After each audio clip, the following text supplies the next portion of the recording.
করছি চিংড়ি মাছ বাটা, চিংড়ি মাছ, গোটা রসুন, পেঁয়াজ আর লঙ্কা। চলো দেখি কিরকম করে চিংড়ি মাছ বাটা রেসিপি করবো। একটু ছাড়িয়ে নেব চিংড়ি মাছ, পেঁয়াজ কুচি, রসুন, লঙ্কা। এরপরে কড়াইটা গরম হচ্ছে, এরপরে তেল ঢেলে দিব। তেল দিয়ে দিলাম, ভালো করে গরম হয়ে যাবে। পেঁয়াজগুলো ছেড়ে দিব, লঙ্কা গুলো ভেজে নিব।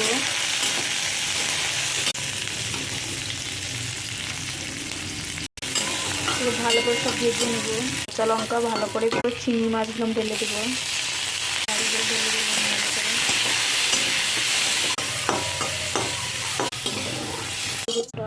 কেটে নেব।